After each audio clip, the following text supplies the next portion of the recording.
Two Doctors by M.R. James and read by Christopher Halton. It is a very common thing in my experience to find papers shut up in old books, but one of the rarest things to come across any such that are at all interesting. Still it does happen, and one should never destroy them unlooked at.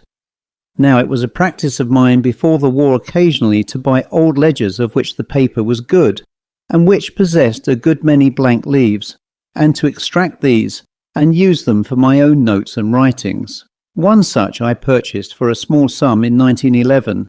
It was tightly clasped, and its boards were warped by having for years been obliged to embrace a number of extraneous sheets. 3/4 of this inserted matter had lost all vestige of importance for any living human being. One bundle had not. That it belonged to a lawyer is certain, for it is endorsed. The strangest case I have yet met, and bears initials and an address in Gray's Inn. It is only materials for a case, and consists of statements by possible witnesses. The man who would have been the defendant or prisoner seems never to have appeared. The dossier is not complete, but such as it is, it furnishes a riddle in which the supernatural appears to play a part. You must see what you can make of it. The following is the setting and the tale as I elicit it. Dr. Abel was walking in his garden one afternoon, waiting for his horse to be brought round, that he might set out on his visits for the day. As the place was Islington, the month June, and the year 1718, we conceived the surroundings as being countrified and pleasant. To him entered his confidential servant, Luke Jennett, who had been with him 20 years. I said I wished to speak to him, and what I had to say might take some quarter of an hour. He accordingly bade me go into his study, which was a room opening on the terrace path where he was walking, and came in himself and sat down. I told him that, much against my will, I must look out for another place. He inquired what was my reason, in consideration I had been so long with him. I said if he would excuse me, he would do me a great kindness, because this appears to have been common form even in 1718.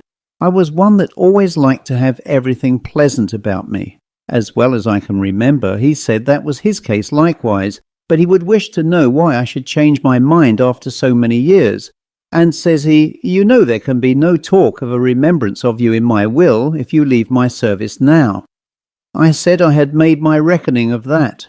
"Then," says he, "you must have some complaint to make, and if I could, I would willingly set it right." And at that I told him, not seeing how I could keep it back, the matter of my former affidavit and of the bedstaff in the dispensing room, and said that a house where such things happened was no place for me. At which he, looking very black upon me, said no more, but called me fool, and said he would pay what was owing me in the morning. And so, his horse being waiting, went out. So for that night I lodged with my sister's husband near Battle Bridge, and came early next morning to my late master, who then made a great matter that I had not lain in his house, and stopped a crown out of my wages owing. After that I took service here and there, not for long at a time, and saw no more of him till I came to be Dr. Quinn's man at Dodd's Hall in Islington. There is one very obscure part in this statement, namely the reference to the former affidavit and the matter of the bedstaff. The former affidavit is not in the bundle of papers. It is to be feared that it was taken out to be read because of its special oddity, and not put back. Of what nature the story was may be guessed later, but as yet no clue has been put into our hands. The rector of Islington, Jonathan Pratt, is the next to step forward. He furnishes particulars of the standing and reputation of Dr. Abel and Dr. Quinn, both of whom lived and practised in his parish. It is not to be supposed, he says, that a physician should be a regular attendant at morning and evening prayers, or at the Wednesday lectures, but within the measure of their ability, I would say that both of these persons fulfilled their obligations as loyal members of the Church of England. At the same time, as you desire my private mind, I must say, in the language of the schools, distinguo Dr. A was to me a source of perplexity, Dr. Q to my eye a plain honest believer, not inquiring over closely into points of belief, but squaring his practice to what lights he had. The other interests himself in questions to which Providence, as I hold, designs no answer to be given us in this state. He would ask me, for example, what place I believed those beings now to hold in the scheme of creation, which by some are thought neither to have stood fast when the rebel angels fell, nor to have joined with them to the full pitch of their transgression. As was suitable, my first answer to him was a question, what warrant he had for supposing any such beings to exist. For that there was none in Scripture, I took it he was aware. It appeared, for as I am on the subject, the whole tale may be given, that he grounded himself on such passages as that of the satyr which Jerome tells us conversed with Antony, but thought too that some parts of Scripture might be cited in support. And besides, said he, you know it is the universal belief among those that spend their days and nights abroad, and I would add that if your calling took you so continuously as it does me about the country lanes by night, you might not be so surprised as I see you to be by my suggestion. You are then of John Milton's mind, I said, and hold that. Millions of spiritual creatures walk the earth, unseen, both when we wake and when we sleep. I do not know, he said, why Milton should take upon himself to say unseen, though to be sure he was blind when he wrote that. But for the rest, why yes, I think he was in the right. Well, I said, though not so often as you, I am not seldom called abroad pretty late. But I have no mind of meeting a satyr in our Islington lanes in all the years I have been here, and if you have had the better luck, I am sure the Royal Society would be glad to know of it. I am reminded of these trifling expressions because Dr. A took them so ill, stamping out of the room in a huff with some such word as that these high and dry parsons had no eyes but for a prayer book or a pint of wine. But this was not the only time that our conversation took a remarkable turn. There was an evening when he came in, at first seeming gay and in good spirits, but afterwards, as he sat and smoked by the fire, falling into a musing way, out of which to rouse him, I said pleasantly that I supposed he had had no meetings of late with his odd friends, a question which did effectually arouse him, for he looked most wildly, and as if scared upon me, and said, "You were never there. I did not see you. Who brought you?" And then, in a more collected tone, "What was this about a meeting? I believe I must have been in a doze." To which I answered that I was thinking of fauns and centaurs in the dark lane, and not of a witch's Sabbath, but it seemed he took it differently. "Well," said he, "I can plead guilty to neither, but I find you very much more of a sceptic than becomes your cloth. If you care to know about the dark lane, you might do worse than ask my housekeeper that lived at the other end of it when she was a child." "Yes," said I, "and the old women in the almshouse and the children in the kennel. If I were you, I would send to your brother Quinn for a bolus to clear your brain." "Damn Quinn," says he, "talk no more of him. He has embezzled 4 of my best patients this month. I believe it is that cursed man of his, Jennet, that used to be with me. His tongue is never still. It should be nailed to the pillory if he had his deserts." This, I may say, was the only time of his showing me that he had any grudge against either the Dr. Quinn or Jennet, and as was my business, I did my best to persuade him he was mistaken in them. Yet it could not be denied that some respectable families in the parish had given him the cold shoulder, and for no reason that they were willing to allege. The end was that he said he had not done so ill at Islington, but that he could afford to live at ease elsewhere when he chose, and anyhow he bore Dr. Quinn no malice. I think I now remember what observation of mine drew him into the train of thought which he next pursued. It was, I believe, my mentioning some juggling tricks which my brother in the East Indies had seen at the court of the Rajah of Mysore. "A convenient thing enough," said Dr. Abel to me, "if by some arrangement a man could get the power of communicating motion and energy to inanimate objects, as if the axe should move itself against him that lifts it, something of that kind. Well, I don't know that that was in my mind so much, but if you could summon such a volume from your shelf, or even order it to open at the right page." He was sitting by the fire, it was a cold evening, and stretched out his hand that way, and just then the fire-irons, or at least the poker, fell over towards him with a great clatter, and I did not hear what else he said. But I told him that I could not easily conceive of an arrangement, as he called it, of such a kind that would not include as one of its conditions a heavier payment than any Christian would care to make, to which he assented. But, he said, I have no doubt these bargains can be made very tempting, very persuasive. Still, you would not favour them, eh, Doctor? No, I suppose not. This is as much as I know of Dr. Abel's mind and the feeling between these men. Dr. Quinn, as I said, was a plain honest creature, and a man to whom I would have gone. Indeed, I have before now gone to him for advice on matters of business. He was, however, every now and again, and particularly of late, not exempt from troublesome fancies. There was certainly a time when he was so much harassed by his dreams that he could not keep them to himself, but would tell them to his acquaintances, and among them to me. I was at supper at his house, and he was not inclined to let me leave him at my usual time. If you go, he said, there will be nothing for it, but I must go to bed and dream of the chrysalis. You might be worse off, said I. I do not think it, he said, and he shook himself like a man who is displeased with the complexion of his thoughts.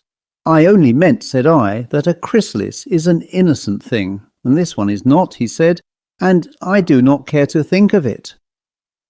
However, sooner than lose my company, he was fain to tell me, for I pressed him, that this was a dream which had come to him several times of late, and even more than once in a night. It was to this effect that he seemed to himself to wake under an extreme compulsion to rise and go out of doors. So he would dress himself and go down to his garden door. By the door there stood a spade which he must take and go out into the garden, and at a particular place in the shrubbery, somewhat clear and upon which the moon shone, for there was always in his dream a full moon, he would feel himself forced to dig. And after some time the spade would uncover something light-coloured, which he would perceive to be a stuff, linen or woolen, and this he must clear with his hands. It was always the same, of the size of the man and shaped like the chrysalis of a moth, with the fold showing a promise of an opening at one end. He could not describe how gladly he would have left all at this stage and run to the house, but he must not escape so easily. So with many groans, and knowing only too well what to expect, he parted these folds of stuff, or, as it sometimes seemed to be, membrane, and disclosed a head covered with a smooth pink skin, which, breaking as the creature stirred, showed him his own face in a state of death. The telling of this so much disturbed him that I was forced out of mere compassion to sit with him the greater part of the night and talk with him upon indifferent subjects. He said that upon every recurrence of this dream, he woke and found himself, as it were, fighting for his breath. Another extract from Luke Jennett's long continuous statement comes in at this point. I never told tales of my master, Dr. Abel, to anybody in the neighbourhood. When I was in another service, I remember to have spoken to my fellow servants about the matter of the bedstaff, but I am sure I never said either I or he were the persons concerned, and it met with so little credit that I was affronted, and thought best to keep it to myself. And when I came back to Islington and found Dr. Abel still there, who I was told had left the parish, I was clear that it behoved me to use great discretion, for indeed I was afraid of the man, and it is certain I was no party to spreading any ill report of him. My master, Dr. Quinn, was a very just, honest man, and no maker of mischief. I am sure he never stirred a finger nor said a word by way of inducement to a soul to make them leave going to Dr. Abel and come to him. Nay, he would hardly be persuaded to attend them that came, until he was convinced that if he did not, they would send into the town for a physician, rather than do as they had hitherto done. I believe it may be proved that Dr. Abel came into my master's house more than once. We had a new chambermaid out of Hertfordshire, and she asked me who was the gentleman that was looking after the master, that is, Dr. Quinn, when he was out, and seemed so disappointed that he was out. She said whoever he was, he knew the way of the house well, running at once into the study, and then into the dispensing room, and last into the bedchamber. I made her tell me what he was like, and what she said was suitable enough to Dr. Abel. But besides, she told me she saw the same man at church, and someone told her that was the doctor. It was just after this that my master began to have his bad nights and complained to me and other persons, and in particular what discomfort he suffered from his pillow and bedclothes. He said he must buy some to suit him and should do his own marketing, and accordingly brought home a parcel which he said was of the right quality. But where he bought it we had then no knowledge, only they were marked in thread with a coronet and a bird. The women said they were of a sort not commonly met with and very fine, and my master said they were the comfortablest he ever used, and he slept now both soft and deep. Also the feather pillows were the best sorted, and his head would sink into them as if they were a cloud, which I have myself remarked several times when I came to wake him of a morning, his face being almost hid by the pillow closing over it. I had never any communication with Dr. Abel after I came back to Islington, but one day when he passed me in the street and asked me whether I was not looking for another service, to which I answered I was very well suited where I was, but he said I was a tickle-minded fellow, and he doubted not he should soon hear I was on the world again, which indeed proved true. Dr. Pratt is next taken up where he left off. On the 16th I was called up out of my bed soon after it was light, that is about 5, with a message that Dr. Quinn was dead or dying. Making my way to his house, I found there was no doubt which was the truth. All the persons in the house except the one that let me in were already in his chamber and standing about his bed, but none touching him. He was stretched in the midst of the bed on his back without any disorder, and indeed had the appearance of one ready laid out for burial. His hands, I think, were even crossed on his breast. The only thing not usual was that nothing was to be seen of his face, the two ends of the pillow or bolster appearing to be closed quite over it. These I immediately pulled apart, at the same time rebuking those present, and especially the man, for not at once coming to the assistance of his master. He, however, only looked at me and shook his head, having evidently no more hope than myself that there was anything but a corpse before us. Indeed, it was plain to anyone possessed of the least experience that he was not only dead, but had died of suffocation, nor could it be conceived that his death was accidentally caused by the mere folding of the pillow over his face. How should he not, feeling the oppression, have lifted his hands to put it away? Whereas not a fold of the sheet which was closely gathered about him, as I now observed, was disordered.